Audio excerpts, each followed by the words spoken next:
ನೆನಪಿಟ್ಕೋಬೇಕು ಅಂತ ತಮ್ಮಲ್ಲಿ ವಿನಂತಿಯನ್ನು ಮಾಡ್ತೀನಿ. ಜೈ ಹಿಂದ್, ಜೈ ಕನ್ನಡ.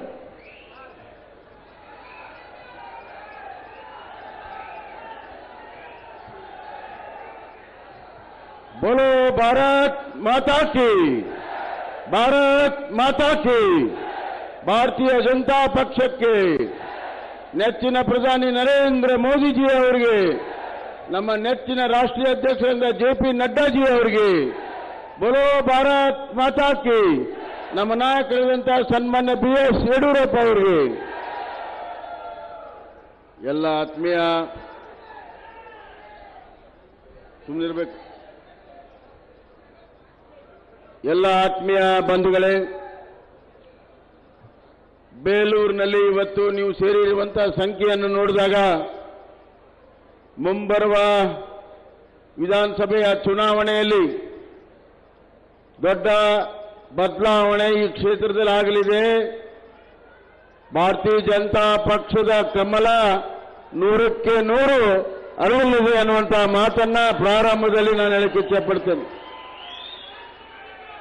ಇವತ್ತು ನಮ್ಮ ರಾಷ್ಟ್ರೀಯ ಅಧ್ಯಕ್ಷರು ಪಕ್ಷವನ್ನ ಪ್ರಬಲವಾಗಿ ಸಂಘಟಿಸುವಂತಹ ಸಂಘಟನಾ ಚತುರರು, ಕರ್ನಾಟಕದ ಬಗ್ಗೆ ಬಹಳಷ್ಟು ಪ್ರೀತಿಯನ್ನು ಇಟ್ಟುಕೊಂಡಿರುವಂತಹ ಎಲ್ಲರ ನೆಚ್ಚಿನ ನಾಯಕರಾದಂತಹ ಶ್ರೀ ಜೆ.ಪಿ. ನಡ್ಡಾಜಿ ಅವರು, ಕೇಂದ್ರದ ಸಚಿವರು, ನಮ್ಮೆಲ್ಲರ ಆತ್ಮೀಯರು ಸಹೋದರಿ ಶೋಭಕ್ಕ ಕರಂದ್ಲಾಜೆ ಅವರೇ, ನಮ್ಮ ರಾಜ್ಯ ಅಧ್ಯಕ್ಷರು, ಪಕ್ಷವನ್ನ ಕ್ರಿಯಾಶೀಲರಾಗಿ ಪ್ರಬಲವಾಗಿ ಸಂಘಟಿಸಿರುವಂತಹ ಶ್ರೀ ನಳಿನ್ ಕುಮಾರ್ ಕಟೀಲ್ ಅವರೇ, ರಾಷ್ಟ್ರೀಯ ಪ್ರಧಾನ ಕಾರ್ಯದರ್ಶಿಗಳು, ನಮ್ಮೆಲ್ಲರ ನೆಚ್ಚಿನ ಯುವ ನಾಯಕರು, ಆತ್ಮೀಯ ಸ್ನೇಹಿತರು, ಈ ಭಾಗದಲ್ಲಿ ಮನೆ ಮನೆಗೂ ಕೂಡ ಜನಪ್ರಿಯತೆಯಾಗಿರುವಂತಹ ಯುವಕರ ಕಣ್ಮಣಿ ಶ್ರೀ ಸಿ.ಟಿ. ರವಿ ಅವರೇ, ಮತ್ತು ಉಸ್ತುವಾರಿ ಸಚಿವರಾದಂತಹ ಗೋಪಾಲಯ್ಯ ಅವರೇ, ನವೀನ್ ಕುಮಾರ್ ಅವರೇ, ಎಚ್.ಕೆ. ಸುರೇಶ್ ಅವರೇ, ವಿಶ್ವನಾಥ್,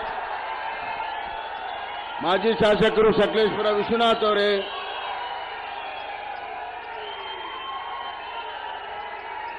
ವೇದಿಕೆ ಮೇಲಿರುವಂತಹ ಭಾರತೀಯ ಜನತಾ ಪಕ್ಷದ ಮುಖಂಡರೇ ಹಾಗೂ ಭಾರತೀಯ ಜನತಾ ಪಕ್ಷದ ಎಲ್ಲ ಅಭ್ಯರ್ಥಿಗಳ ಆಕಾಂಕ್ಷಿಗಳೇ ಮತ್ತು ನೆರೆದಿರುವಂತಹ ಅಣ್ಣ ತಮ್ಮಂದಿರ, ಅಕ್ಕ ತಂಗಿಯರೇ, ಮಾಧ್ಯಮದ ಸ್ನೇಹಿತರೇ, ಇವತ್ತು ಭಾರತೀಯ ಜನತಾ ಪಕ್ಷ ಅತ್ಯಂತ ಗಟ್ಟಿಯಾಗಿ ಕರ್ನಾಟಕದಲ್ಲಿ ಪ್ರತಿಯೊಂದು ಕ್ಷೇತ್ರದಲ್ಲಿ ಇವತ್ತು ಸಂಘಟಿತವಾಗಿದೆ. ಮುಂಬರುವಂತಹ ವಿಧಾನಸಭಾ ಚುನಾವಣೆಯಲ್ಲಿ 100ಕ್ಕೆ 100 ಮತ್ತೊಮ್ಮೆ ಭಾರತೀಯ ಜನತಾ ಪಕ್ಷ ಕರ್ನಾಟಕದ ಚುಕ್ಕಾಣಿಯನ್ನು ಹಿಡಿದು ಜನಪರವಾಗಿರುವಂತಹ, ಜನರಿಂದ ಜನರಿಗೋಸ್ಕರ ಒಂದು ಆಡಳಿತವನ್ನು ಕೊಡುವಂತಹ ಕೆಲಸವನ್ನ ಭಾರತೀಯ ಜನತಾ ಪಕ್ಷ ಮಾಡ್ತದೆ ಅನ್ನುವಂತಹ ಮಾತನ್ನು ನಾನು ಹೇಳಕ್ಕೆ ಇಚ್ಛೆಪಡ್ತೇನೆ. ಇದಕ್ಕೆ ಕಾರಣ ಏನು?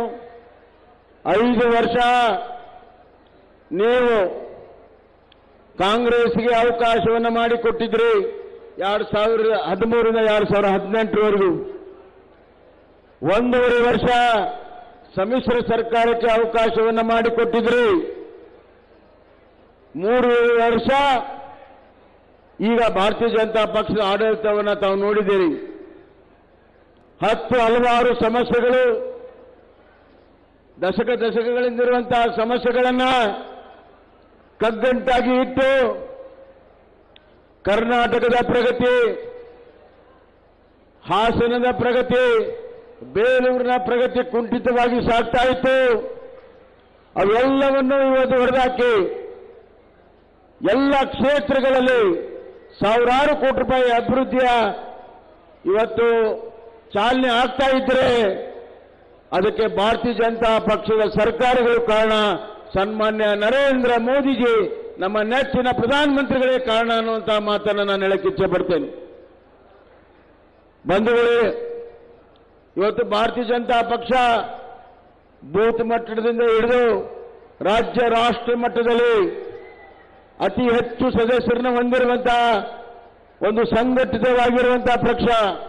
ವಿಶ್ವದಲ್ಲಿ ಅತಿ ದೊಡ್ಡ ಪಕ್ಷ. ಇವತ್ತು ಅಂತ ವಿಶ್ವದ ದೊಡ್ಡ ಪಕ್ಷದ ಅಧ್ಯಕ್ಷರು ನಮ್ಮ ನೆಚ್ಚಿನ ನಡ್ಡಾಜಿಯವರು ಪ್ರತಿ ದಿವಸ ಇಡೀ ದೇಶದಲ್ಲಿ ಸುತ್ತಿ ಪಕ್ಷವನ್ನು ಸಂಘಟನೆಯನ್ನು ಮಾಡಿ ಉದ್ದೇಶಗಳನ್ನು ಗಟ್ಟಿಯಾಗಿ ಪ್ರತಿಪಾದಿಸಿ ಸದೃಢವಾಗಿರುವಂತಹ ರಾಜಕೀಯ ವಾತಾವರಣವನ್ನು ದೇಶದಲ್ಲಿ ಮೂಡಿಸಲು ನಮ್ಮ ರಾಷ್ಟ್ರೀಯ ಅಧ್ಯಕ್ಷರಾದಂಥ ನಡ್ಡಾಜಿಯವರು ಕಾರಣ ಅನ್ನುವಂಥ ಮಾತನ್ನು ನಾನು ಹೇಳಕ್ಕೆ ಇಚ್ಛೆಪಡ್ತೇನೆ. ಅವರು ಇವತ್ತು ನಮ್ಮ ರಾಷ್ಟ್ರೀಯ ಅಧ್ಯಕ್ಷರು ಬೇಲೂರಿಗೆ ಬಂದಿದ್ದಾರೆ. ಬೇಲೂರಿಗೆ ಬಂದಂತಹ ಸಂದರ್ಭದಲ್ಲಿ ತಾವು ಇಷ್ಟು ಜನ ಒಕ್ಕಟ್ಟಾಗಿ ಒಂದು ಸಂದೇಶವನ್ನ ಸನ್ಮಾನ್ಯ ನಡ್ಡಾಜಿಯವರಿಗೆ ಕೊಡಬೇಕಾಗಿದೆ. ಈ ಬಾರಿ ಬೇಲೂರಿನಲ್ಲಿ ಬದಲಾವಣೆಯನ್ನು ತಂದೇ ತೀರ್ತೇವೆ, ಬಿಜೆಪಿಯನ್ನು ಆಯ್ಕೆ ಮಾಡೇ ತೀರ್ತೇವೆ ಎನ್ನುವಂತ ಸಂದೇಶವನ್ನ ನಮ್ಮ ನಡ್ಡಾಜಿಯವರಿಗೆ ಕೊಡಬೇಕು ಅನ್ನುವಂತ ವಿನಂತಿಯನ್ನು ನಾನು ಮಾಡ್ತೇನೆ. ಎಲ್ಲರೂ ಎರಡು ಕೈ ಮೇಲೆತ್ತಿ ಬೋಲೋ ಭಾರತ್ ಮಾತಾ ಕಿ, ಭಾರತ್ ಮಾತಾ ಕಿ.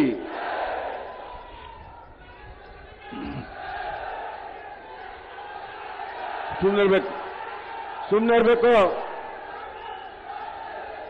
ನನಗೆಲ್ಲ ಗೊತ್ತಿದೆ, ಸುಮ್ಮನಿದ್ರೆ ಎಲ್ಲರಿಗೂ ಒಳ್ಳೆಯದಾಗುತ್ತೆ. ಬಂಧುಗಳೇ, ಇವತ್ತು ನಮ್ಮ ಸರ್ಕಾರ ಬೇಲೂರಿನ ಅಭಿವೃದ್ಧಿಗಾಗಿ ಬಹಳ ದೊಡ್ಡ ಕಾಣಿಕೆಯನ್ನು ಕೊಟ್ಟಿದೆ. ಹಳೆಬೀಡು ಮಾದಲಿ ಏಕ ನೀರಾವರಿ ಯೋಜನೆ, ಕೆರೆ ತುಂಬಿಸುವಂತ ಯೋಜನೆ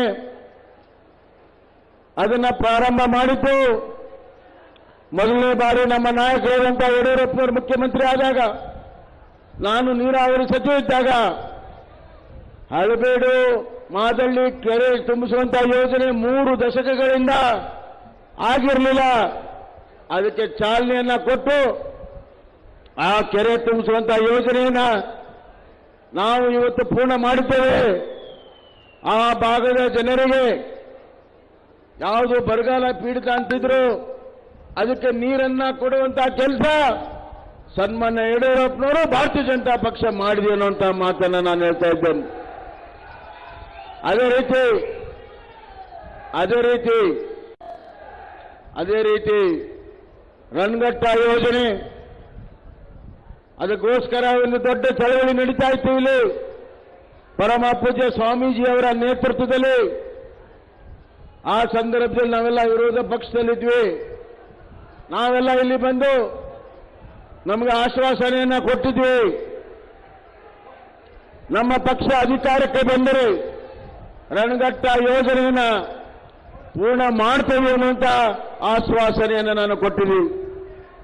ಆ ಆಶ್ವಾಸನೆಯ ಪ್ರಕಾರ ನಮ್ಮ ಸರ್ಕಾರ ಬಂದು 2019-20ರಲ್ಲಿ ಬಂದು 3 ತಿಂಗಳ ಒಳಗಡೆ ಅದಕ್ಕೆ ಅನುಮೋದನೆಯನ್ನು ಕೊಟ್ವಿ.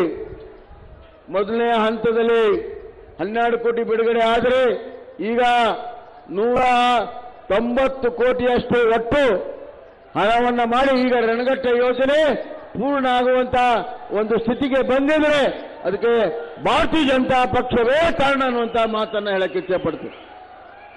ಈ ತಾಲೂಕಿನ ನೀರಾವರಿ, ಈ ತಾಲೂಕಿನಲ್ಲಿ ರಸ್ತೆಗಳು, ಈ ತಾಲೂಕಿನಲ್ಲಿ ಕುಡಿಯುವ ನೀರಿನ ವ್ಯವಸ್ಥೆ ನಿನ್ನೆ ಸಚಿವ ಸಂಪುಟದಲ್ಲಿ ಬಂಧುಗಳೇ, ನಿನ್ನೆ ಸಚಿವ ಸಂಪುಟದಲ್ಲಿ ಈ ಕುಡಿಯುವ ನೀರಿನ ಪುನಶ್ಚೇತನಕ್ಕಾಗಿ ಬೇಲೂರು ಮತ್ತು ಅರಸೀಕೆರೆ ತಾಲೂಕಿಗೆ ಜಲಜೀವನ ಮಿಷನ್ನಲ್ಲಿ ಹಣವನ್ನು ಕೊಟ್ಟು ಪುನಶ್ಚೇತನವನ್ನು ಮಾಡೋದಕ್ಕೆ ನಿನ್ನೆ ಸಚಿವ ಸಂಪುಟದಲ್ಲಿ ಒಪ್ಪಿಗೆಯನ್ನು ಕೊಟ್ಟು ನಾನು ಇಲ್ಲಿ ಬಂದಿದ್ದೇನೆ, ಖಾಲಿ ಕೈಯಲ್ಲಿ ಬಂದಿಲ್ಲ ಅನ್ನುವಂಥ ಮಾತನ್ನು ನಾನು ಹೇಳಕ್ಕೆ ಇಚ್ಛೆಪಡ್ತೇನೆ.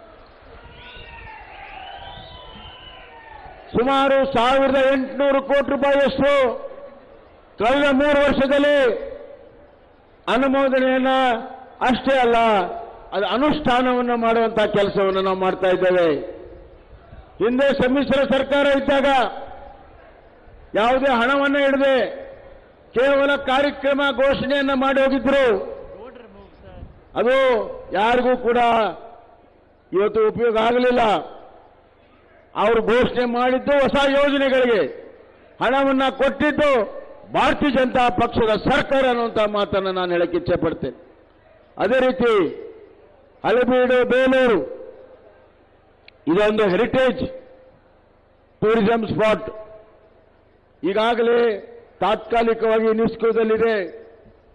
ಇದರ ಶಾಶ್ವತವಾಗಿ ಯುನೆಸ್ಕೋದಲ್ಲಿ ಸೇರಿಸಲು ವಿಶೇಷವಾಗಿರುವಂತಹ ಪ್ರಸ್ತಾವನೆಯನ್ನ ನಾವು ಈಗಾಗಲೇ ಕಳಿಸಿದ್ದೇವೆ. ಕೆಲವೇ ದಿನಗಳಲ್ಲಿ ಇಲ್ಲಿ ಯುನೆಸ್ಕೋ ಶಾಶ್ವತ ಒಂದು ಟೂರಿಸಂ ಸೆಂಟರ್ ಹಳೆಬೀಡು ಬೇಲೂರಿನಲ್ಲಿ ಆಗ್ತದೆ.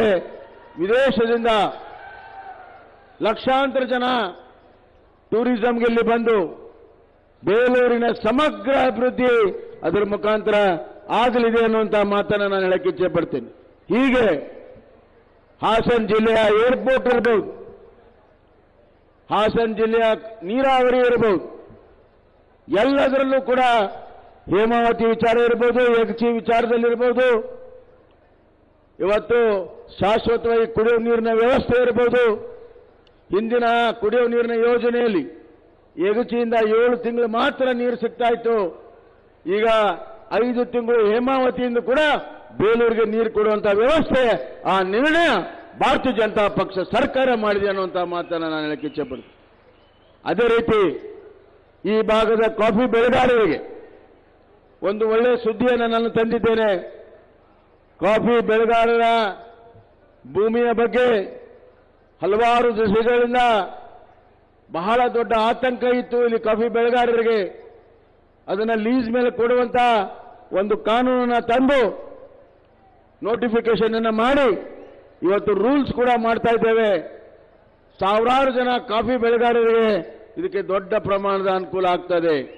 ಅಡಿಕೆ ಬೆಳೆಗಾರರಿಗೆ ಇಲ್ಲಿ ನಾವು ರೋಗ ಬಂದಾಗ ವಿಶೇಷವಾಗಿರುವಂತಹ ಪರಿಹಾರ ಕೊಡೋದಕ್ಕೆ ಅನುದಾನವನ್ನು ಬಿಡುಗಡೆ ಮಾಡಿದ್ದೇನೆ. ಸಂಶೋಧನಾ ಕೇಂದ್ರಕ್ಕೆ ಈ ಬಾರಿ ಬಜೆಟ್ನಲ್ಲಿ 25 ಕೋಟಿ ರೂಪಾಯಿ ಅನುದಾನವನ್ನು ಕೂಡ ನಾನು ಇವತ್ತು ಬಿಡುಗಡೆ ಮಾಡಿದ್ದೇನೆ. ಅಷ್ಟೇ ಅಲ್ಲ, ಈ ಭಾಗದಲ್ಲಿ ನೀವು ರಾಗಿಯನ್ನು ಬೆಳಿತೀರಿ. ಹಾಸನ ಜಿಲ್ಲೆಯಲ್ಲಿ ದೊಡ್ಡ ಪ್ರಮಾಣದಲ್ಲಿ ನಮ್ಮ ರೈತ ಬಾಂಧವರು ರಾಗಿಯನ್ನು ಬೆಳೀತಾರೆ.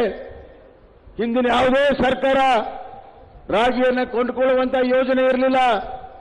ಬಿಜೆಪಿ ಸರ್ಕಾರ ಬಂದ ಮೇಲೆ ಪಿಡಿಎಸ್ನಲ್ಲಿ ರಾಗಿ ಕೊಡಬೇಕಂತ ತೀರ್ಮಾನ ಮಾಡಿ, ರೇಷನ್ ಕಾರ್ಡ್ನಲ್ಲಿ ರಾಗಿ ಕೊಡಬೇಕಂತ ತೀರ್ಮಾನ ಮಾಡಿ ರಾಗಿ ಬೆಳೆಗಾರರಿಂದ ಖರೀದಿ ಪ್ರಾರಂಭ ಆಯಿತು.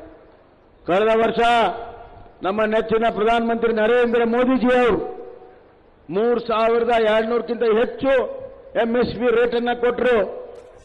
ಮಾರುಕಟ್ಟೆಯಲ್ಲಿ ಅದಕ್ಕಿಂತ ಕಡಿಮೆ ದರ ಇರೋದ್ರಿಂದ ಅದನ್ನು ಸಂಪೂರ್ಣವಾಗಿ ಕೊಂಡ್ಕೊಳ್ಬೇಕು ಅಂತ ಹೇಳಿ ರಾಗಿ ಬೆಳೆಗಾರರ ಒತ್ತಾಸೆ. ನಾವು ಮೊದಲನೇ ಹಂತದಲ್ಲಿ 1.5 ಲಕ್ಷ ಟನ್ ತಗೊಂಡ್ವಿ. ಇನ್ನ ಹೆಚ್ಚಿನ ತಗೋಬೇಕಂದ್ರು ಸುಮಾರು 3 ಲಕ್ಷ ಟನ್ ತೆಗೆದುಕೊಂಡ್ವಿ. ಇನ್ನ ಹೆಚ್ಚಿನ ತಗೋಬೇಕಂದ್ರು 5.5 ಲಕ್ಷ ರಾಗಿಯನ್ನ ನಮ್ಮ ಸರ್ಕಾರ ಖರೀದಿ ಮಾಡಿ 638 ಕೋಟಿ ರೂಪಾಯಿ ಕೊಟ್ಟು ಖರೀದಿಯನ್ನ ಮಾಡಿ ಎಲ್ಲ ರಾಗಿ ಬೆಳೆಗಾರರಿಗೆ ಅನುಕೂಲವನ್ನ ಮಾಡಿಕೊಟ್ಟಿದ್ದೇವೆ ಬಂಧುಗಳು. ಎಲ್ಲ ರಾಗಿ ಬೆಳೆಗಾರರಿಗೆ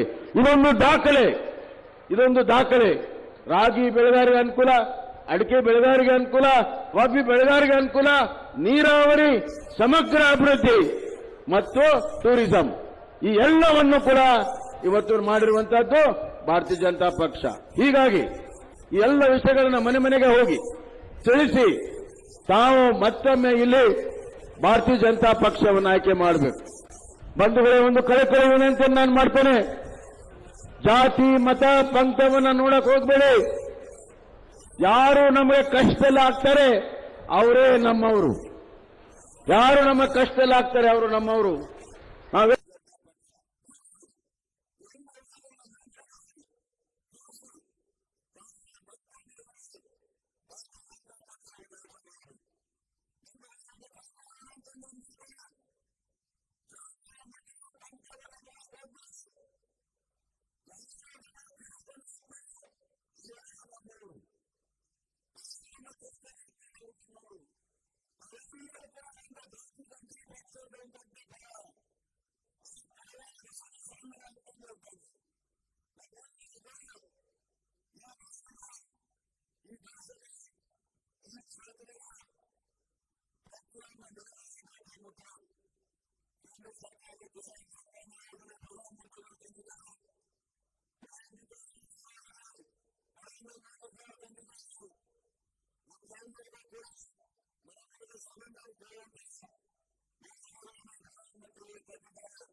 ಸರ್ಕಾರ ಕೆಲಸವನ್ನ ಮಾಡ್ತಾ ಇದೆ ಅನ್ನುವಂತ ಮಾತನ್ನ ಈ ಸಂದರ್ಭದಲ್ಲಿ ಇಚ್ಛೆ ಪಡ್ತೇನೆ. ಕಾಂಗ್ರೆಸ್ನವರ ಬೂಟಾಟಿಕೆ ಮಾತು, ಸುಳ್ಳು ಹೇಳುವಂತ ಒಂದು ಚಾಳಿ, ಸುಳ್ಳಿನ ಸುಳಿಯಲ್ಲಿ ಸಿಕ್ಕಾಕೊಂಡಿದ್ದಾರೆ. ಅವರ ಬಾಯಿ ತೆಗೆದರೆ ಸುಳ್ಳು ಪ್ರಾರಂಭ. ತಾವು ಮಾಡಿರುವಂತ ಭ್ರಷ್ಟಾಚಾರ, ತಾವು ಮಾಡಿರುವ ಅನಾಚಾರ, ತಾವು ತಮ್ಮ ಅವಧಿಯಲ್ಲಿ ಎಲ್ಲ ಭಾಗ್ಯಗಳು ಕೊಡ್ತೀವಿ ಅಂತ ಕೊಟ್ಟಿರುವ ದೌರ್ಭಾಗ್ಯ, ಜಾತಿಯನ್ನು ಒಡೆಯುವಂತ, ಧರ್ಮವನ್ನ ಒಡೆಯುವಂತ, ಸಮಾಜವನ್ನು ಒಡೆಯುವಂತ ಕೆಲಸವನ್ನ ಮಾಡಿದ್ದಾರೆ. ಅವರು ಬಿಡಿಎ ಲ್ಯಾಂಡ್ ಅಲ್ಲಿ ಭ್ರಷ್ಟಾಚಾರ, ನೀರಾವರಿಯಲ್ಲಿ ಭ್ರಷ್ಟಾಚಾರ, ಬಡವರ ಹಾಸಿಗೆ ದಿಂಬು, ಮಕ್ಕಳ ಹಾಸಿಗೆ ದಿಂಬು, ಎಸ್ಸಿ ಎಸ್ಟಿ ಜನಾಂಗದಲ್ಲಿ ಭ್ರಷ್ಟಾಚಾರ, ಎಲ್ಲಿ ನೋಡದಲ್ಲಿ ಭ್ರಷ್ಟಾಚಾರ. ಭ್ರಷ್ಟ ಕಾಂಗ್ರೆಸ್ ಅನ್ನ ಶಾಶ್ವತವಾಗಿ ಮನೆಗೆ ಕಳಿಸಬೇಕು ಅನ್ನುವಂಥ ಮಾತನ್ನು ನಾನು ಹೇಳಕ್ಕೆ ಇಚ್ಛೆ ಪಡ್ತೇನೆ. ಅದೇ ರೀತಿ ಈ ಒಂದು ಹಾಸನ ಬಹಳ ವರ್ಷದಿಂದ ಒಂದೇ ಪಕ್ಷದ ಹಿಡಿತದಲ್ಲಿದೆ. ಆದರೆ ಯಾವುದೋ ಅಭಿವೃದ್ಧಿ ಕೆಲಸಗಳು ಇವತ್ತು ಆಗ್ತಾ ಇಲ್ಲ. ನೀರಾವರಿ ಯೋಜನೆಗಳು ಕುಂಠಿತ ಆಗ್ತಾ ಇದ್ದಾವೆ. ಇವೆಲ್ಲದಕ್ಕೂ ಕೂಡ ಚಾಲನೆಯನ್ನ ಕೊಡಬೇಕಾದ್ರೆ ಇಡೀ ಹಾಸನ ಜಿಲ್ಲೆಯಲ್ಲಿ ಎಲ್ಲ ಕ್ಷೇತ್ರದಲ್ಲಿ ಭಾರತೀಯ ಜನತಾ ಪಕ್ಷದ ಕಮಲವನ್ನ ಅರಳಿಸಬೇಕು ಅನ್ನುವಂತಹ ಕಳಕಳಿ ವಿನಂತಿಯನ್ನ ಮಾಡಿ, ಅದು ಮಾಡ್ತಿರುವಂತ ವಿಶ್ವಾಸವನ್ನ ಇಟ್ಟು ನಮ್ಮ ನಡ್ಡಾಜಿ ಅವರು ಮತ್ತೆ ಬಂದಿದ್ದಾರೆ. ನಿಮ್ಮನ್ನೆಲ್ಲ ನೋಡಿ ಬಹಳ ಸಂತೋಷ ಆಗಿದೆ. ಅವರು ಕೇಳಿದ್ರು, ಇಲ್ಲಿ ಬಂದ ತಕ್ಷಣ ಇಷ್ಟು ದೊಡ್ಡ ಸಂಖ್ಯೆಯಲ್ಲಿ ಸೇರಿದಿರಿ, ಇದು ಇಡೀ ಜಿಲ್ಲೆದ ಅಥವಾ ಕ್ಷೇತ್ರದ? ನಾನು ಹೇಳಿದೆ ಬರೀ ಬೇಲೂರಿನ ಕ್ಷೇತ್ರದ ಜನ ಇವತ್ತು ಆಶೀರ್ವಾದ ಮಾಡಲು ಬಂದಿದ್ದಾರೆ ಅನ್ನುವಂಥ ಮಾತನ್ನ ಹೇಳಿದೆ. ಹೀಗಾಗಿ ನಡ್ಡಾಜಿಯವರ ಮಾತನ್ನ ಕೇಳಬೇಕು, ಭಾರತೀಯ ಜನತಾ ಪಕ್ಷಕ್ಕೆ ಬಲವನ್ನ ಕೊಡಬೇಕು.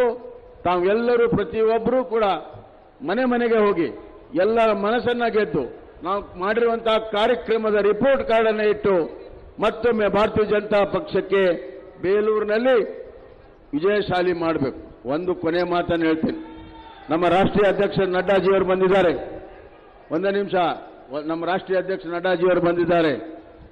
ಇವತ್ತು ನೀವು ಬೇಲೂರಿನಲ್ಲಿ ಬಿಜೆಪಿಯನ್ನು ಗೆಲ್ಲಿಸಿದ್ರೆ 100ಕ್ಕೆ 100 ಕರ್ನಾಟಕದಲ್ಲಿ 130ಕ್ಕಿಂತ ಹೆಚ್ಚು ಸೀಟು ಭಾರತೀಯ ಜನತಾ ಪಕ್ಷ ಅಧಿಕಾರಕ್ಕೆ ಬರ್ತದೆ ಅನ್ನುವಂಥ ಮಾತನ್ನು ಹೇಳಕ್ಕೆ ಇಚ್ಛೆ ಪಡ್ತೇನೆ. ಅದಕ್ಕಾಗಿ ಒಮ್ಮೆ ಕೈ ಎತ್ತಿ ಎಲ್ಲರೂ ಹೇಳಿ, ಬೋಲೋ ಭಾರತ್ ಮಾತಾ ಕಿ, ಬೋಲೋ ಭಾರತ್ ಮಾತಾ ಕಿ.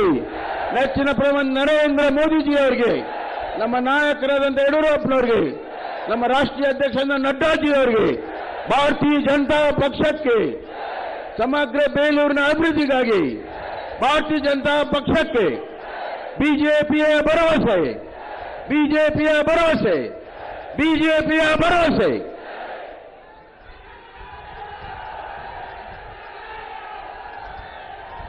ಇದೀಗ ತಾನೇ ತಮ್ಮನ್ನೆಲ್ಲ ಉದ್ದೇಶಿಸಿ ಮಾತನಾಡಿದಂತಹ ಕಾಮನ್ ಮ್ಯಾನ್ ಸಿಎಂ ಎಂದೇ ಪ್ರಖ್ಯಾತಿಯಾಗಿರುವ ಬಸವರಾಜ ಬೊಮ್ಮಾಯಿ ಅವರಿಗೆ ನಿಮ್ಮೆಲ್ಲರ ಪರವಾಗಿ ಧನ್ಯವಾದಗಳು. ಈಗ ನಿಮ್ಮನ್ನ ಎಲ್ಲರನ್ನು ಉದ್ದೇಶಿಸಿ ನಮ್ಮ ರಾಷ್ಟ್ರೀಯ ಅಧ್ಯಕ್ಷರಾದಂತಹ JP ನಡ್ಡಾಜಿ ಅವರು ಈ ಸಭೆಯನ್ನು ಉದ್ದೇಶಿಸಿ ಮಾತಾಡಬೇಕು ಅಂತಕ್ಕಂಥ ವಿನಂತಿಯನ್ನು ಮಾಡ್ತೇನೆ.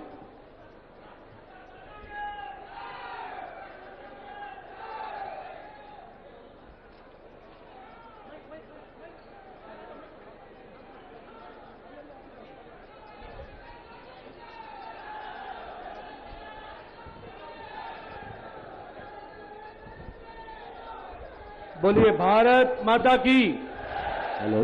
भारत माता की, भारत माता की। आज के इस जनसभा में मेरे साथ उपस्थित मंच पर कर्नाटक के यशस्वी मुख्यमंत्री सम्मानीय बसवराज बोम्मई जी, हमारे प्रदेश के अध्यक्ष श्री नलिन कटील जी, राज्यसभा में मेरे साथी और राष्ट्रीय महामंत्री और कर्नाटक के प्रभारी अरुण सिंह जी, भारत सरकार में मंत्री शोभा करंदलाजे जी, हमारे साथी सीटी रवि जी, कर्नाटक सरकार में गोपाल जी, एचके सुरेश जी,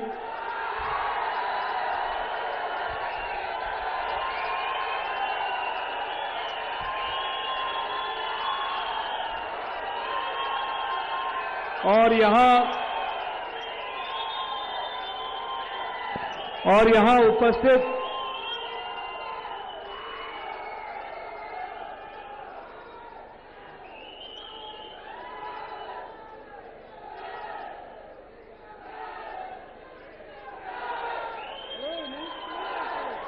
यहां उपस्थित हमारे इतनी बड़ी संख्या में एकत्र आए देवी और सज्जनों, मीडिया के मेरे साथी, प्रिंट मीडिया और इलेक्ट्रॉनिक मीडिया के मेरे साथी और प्रिय बंधुओं, वैसे तो आपसे विस्तृत रूप में बोम्मई साहब ने सारी बातें बहुत तफसील से आपको बताई हैं। मैं कुछ ज्यादा नहीं जोड़ना चाहता, लेकिन एक बात मैं स्पष्ट कर देना चाहता हूं कि Bharatiya Janata party is a discipline party and everybody should know how one has to behave. इसलिए मेरा सबसे निवेदन है, पार्टी जिसको आगे करती है उसके साथ सबको चलना होगा। इस बात को हमको ध्यान में रखने की आवश्यकता है। मित्रों, आज आने वाले समय में भारतीय जनता पार्टी का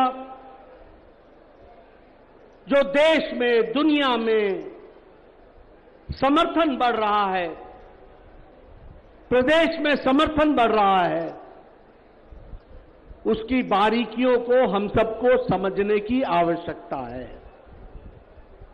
ये ऐसे ही नहीं हुआ है, ऐसे ही नहीं। प्रधानमंत्री मोदी जी के नेतृत्व में देश आगे बढ़ा है तो उनकी दूरगामी नीतियों का प्रभाव कर्नाटक की जनता से लेकर देश की जनता पर पड़ा है। इस बात को हमको समझना होगा। आज हमको ध्यान में लेना होगा कि जब दुनिया की अर्थव्यवस्था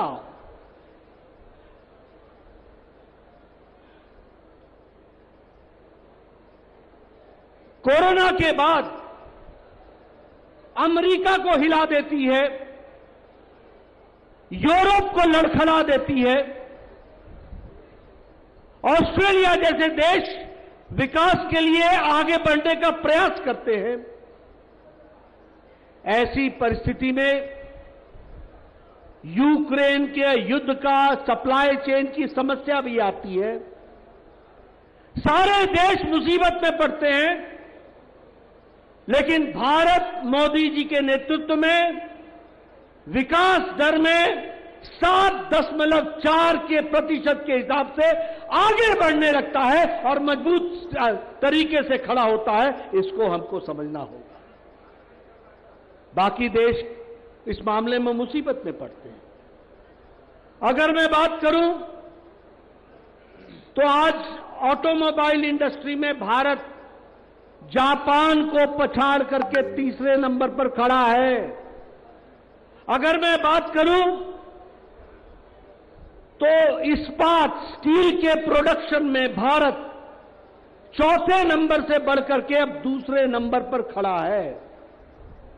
अगर मैं दवाई की बात करूं तो भारत सबसे सस्ता और सबसे असरदार दवाई 200 देशों को दे रहा है और 138% का विकास हुआ है। अगर मैं मोबाइल की बात करूं तो सन 2014 में 92% मोबाइल बाहर से आया करता था, लेकिन आज भारत 97% मोबाइल बना रहा है। 97% मोबाइल भारत बना रहा है। अब एप्पल का भी mobile made in India market में आ गया है, इसको भी हमको समझना चाहिए। क्या ऑटोमोबाइल, क्या स्टील, सब दृष्टि से भारत आगे बढ़ रहा है। और वैसे ही आज जब मैं बेलूर में आया हूं तो मैं गौरव के साथ बोल सकता हूं कि गांव, गरीब, वंचित, पीड़ित, शोषित, दलित, युवा, किसान, इनकी अगर चिंता की है तो केंद्र सरकार की नीतियों ने चिंता की है, केंद्र सरकार की नीतियों। और मुझे खुशी है कि पहले येडियुरप्पा जी ने और बाद में बोम्मई साहब ने अपने बजट के माध्यम से गांव, गरीब, वंचित, पीड़ित, शोषित, दलित, एससी, एसटी, इनकी भी चिंता की है। यह मैं गौरव के साथ कह सकता हूं और आपके साथ शेयर कर सकता हूं। मैं अगर किसानों की बात करूं, अगर प्रधानमंत्री किसान सम्मान निधि प्रधानमंत्री जी ने शुरू की तो बोम्मई साहब ने भी किसानों को छोड़ करके आगे बढ़ाने का काम किया और उसमें अपना योगदान किया। आज मैं ये कह सकता हूं, अगर प्रधानमंत्री किसान मानदेय योजना प्रारंभ हुई और उसमें 40 लाख किसानों को जोड़ा तो 40,000 किसान हमारे कर्नाटक के भी जोड़े गए, यह भी मैं याद दिलाना चाहता हूं। अगर मैं बात करूं ईच ड्रॉप मोर क्रॉप और सिंचाई योजना की बात करूं तो 96,000 करोड़ रुपए अगर प्रधानमंत्री मोदी जी ने सिंचाई में जोड़ा तो बसवराज बोम्मई भी पीछे नहीं रहे, उन्होंने भी सिंचाई को पूरी ताकत के साथ कर्नाटक की धरती पर लागू किया। इसलिए किसानों की बात करें, महिलाओं की बात करें। अब अगर महिलाओं की बात करें, अगर उज्ज्वला योजना दिया गया तो फ्री 2 सिलेंडर देने का काम और उस बात को लेकर के बोम्मई सरकार आगे बढ़ी। अगर मैं बात करूं दृष्टि से कि स्वच्छता अभियान को शुरू किया गया तो स्वच्छता अभियान में हमारी सरकार ने, कर्नाटक की सरकार ने भी अपना योगदान किया है। अगर मैं बात करूं बच्चों की पढ़ाई के लिए, स्कॉलरशिप के लिए, क्या नाम है उसका, मुख्यमंत्री रायता योजना, रायता विद्या योजना। इस रायता विद्या योजना में अगर किसानों के बच्चों को, एग्रीकल्चर के बच्चों को अगर स्कॉलरशिप देने का तय किया तो बोम्मई साहब ने हॉर्टिकल्चर को भी जोड़ा और फिशरमैन को भी जोड़ा, मछली पालन करने वाले लोगों को भी जोड़ा। यह भी हमको ध्यान में रखना होगा। अगर मैं युवाओं की बात करूं तो अगर प्रधानमंत्री जी ने स्टार्टअप शुरू किया, अगर प्रधानमंत्री जी ने स्टैंड अप योजना शुरू की तो यहां भी बोम्मई साहब ने युवाओं को स्मार्टफोन से लेकर के, लैपटॉप से लेकर के, स्कॉलरशिप से लेकर के उनके अरमानों को उड़ान देने का काम किया तो बसवराज बोम्मई जी ने किया। यह भी आपको ध्यान में रखना चाहिए।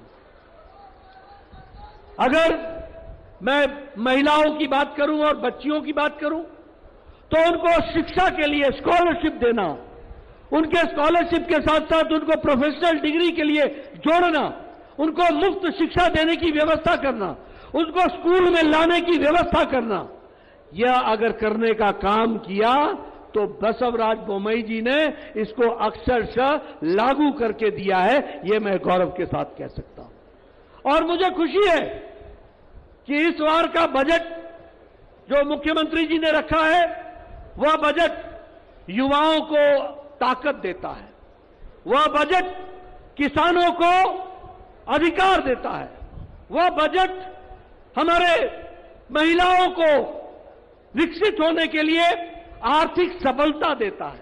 वह बजट हमारी बच्चियों को पढ़ने के लिए ताकत देता है।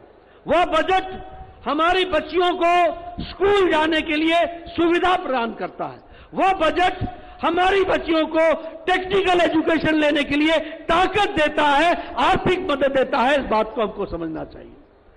अगर मैं बात करूं लेबरर्स की, तो उनको भी ताकत देने का काम इस बजट के प्रावधान में किया गया है।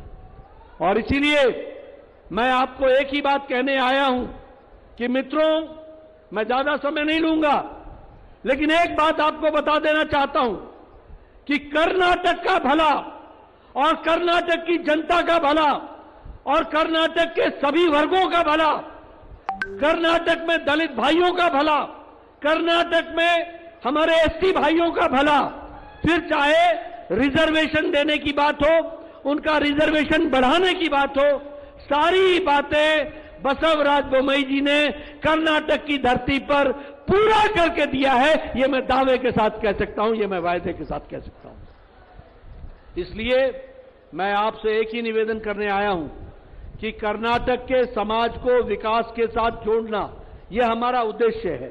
बोलिए, प्रधानमंत्री जी आए थे 6 तारीख को हिंदुस्तान एरोनॉटिक्स लिमिटेड का टुमकुरू में हेलीकॉप्टर की फैक्ट्री का उद्घाटन किया कि नहीं किया?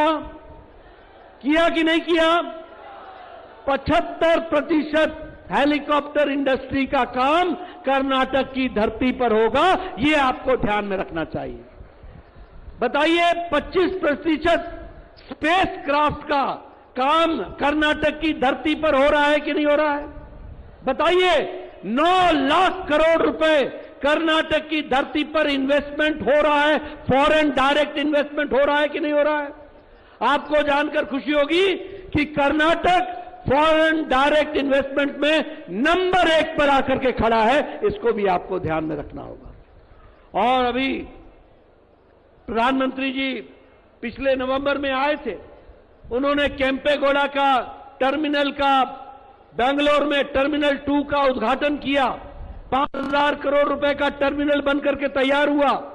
नाथ प्रभु केम्पेगौड़ा जी की मूर्ति का अनावरण किया और साथ ही साथ विकास के दृष्टि से एक नया आयाम देने का काम किया है। और इस बार यूनियन बजट में 32,000 करोड़ रुपए से ज्यादा कर्नाटक के विकास के लिए यूनियन गवर्नमेंट ने दिया है। इस बात को हमको ध्यान में रखना है। इसलिए मित्रों, मैं गौरव के साथ बोल सकता हूं कि विकास के लिए कर्नाटक एक छलांग लगाता हुआ आगे बढ़ने वाला इलाका है।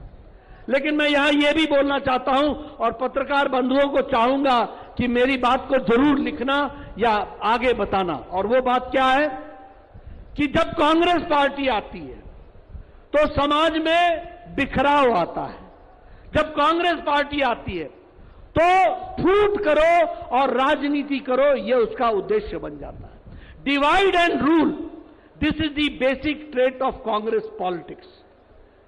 कांग्रेस पॉलिटिक्स में कांग्रेस जब आती है तो वोट बैंक की राजनीति होती है। और वोट बैंक की राजनीति में किसी एक जाति को, किसी एक धर्म को अपीजमेंट के साथ चलाने का उद्देश्य लेकर के कांग्रेस पार्टी चलती है। और जब जब कांग्रेस आती है तो भ्रष्टाचार आता है। अभी अभी बोम्मई साहब ने आपको सिद्धारमैया की सरकार के भ्रष्टाचार के विषय आपके सामने रखे। लेकिन मैं एक ही बात पूछना चाहता हूं, कौन होगा भ्रष्टाचार से लड़ने वाला रखवाला? भ्रष्टाचार से लड़ने वाला रखवाला बसवराज बोम्मई होगा, जिन्होंने लोकायुक्त को स्थापना करने में कोई कसर नहीं छोड़ी। और भ्रष्टाचार का साथ देने वाला अगर होगा तो वो सिद्धारमैया होगा, जिसने लोकायुक्त इंस्टीट्यूशन को कर्नाटक की धरती से उखाड़ के फेंक दिया था और उसने भ्रष्टाचार किया था। इसलिए भ्रष्टाचार, कमीशन, करप्शन, इसका तीसरा नाम कांग्रेस पार्टी है। ये हमको ध्यान में रखना होगा। और दूसरी बात मैं कहना चाहूंगा कि ये अपीजमेंट, लॉ एंड ऑर्डर की सिचुएशन को खराब करना, ये काम सिद्धारमैया से कोई सीखे। और मैं यहां कहना चाहता हूं कि बताइए, popular front of India PFI ban संगठन है कि नहीं है? बैन है कि नहीं है? इन्होंने समाज को में दहशत फैलाने का काम किया था कि नहीं किया था? बताइए, पीएफआई ने दहशत फैलाने का काम किया था कि नहीं किया था? किया था कि नहीं किया था? और ये सिद्धारमैया जी ने इनके मुख्यमंत्री काल में 175 केस पीएफआई के और Karnataka forum for Democrat for dignity के 175 केस वापस लिए और 1600 लोग जो जेल के अंदर बंद थे उनको छुड़ाने का काम किया। तो ये सिद्धारमैया ने किया। मैं पूछना चाहता हूं, ये समाज में दहशत फैलाना चाहते हैं, ये समाज को तोड़ना चाहते हैं, ये समाज के लॉ एंड ऑर्डर को समाप्त करना चाहते हैं। आप क्या ऐसे लोगों का साथ देंगे क्या? आप लोग ऐसे लोगों का साथ देंगे क्या? मैं सुनना चाहता हूं, आप लोग ऐसे लोगों का साथ देंगे क्या? ऐसी सरकार आनी चाहिए क्या? मैं पीछे से सुनना चाहता हूं, ऐसी सरकार आनी चाहिए क्या? अगर नहीं आनी चाहिए तो याद रखना, आने वाले समय में बसवराज बोम्मई जी को, भारतीय जनता पार्टी को, भारतीय जनता पार्टी की कर्नाटक शाखा को पूरी ताकत देने की आवश्यकता है। और प्रधानमंत्री मोदी जी के नेतृत्व में जिस तरीके से डबल इंजन की सरकार कर्नाटक में चल रही है, उसमें आप भी अपना योगदान दीजिए। इन्हीं शब्दों के साथ बहुत बहुत धन्यवाद। जय भारत, जय कर्नाटक।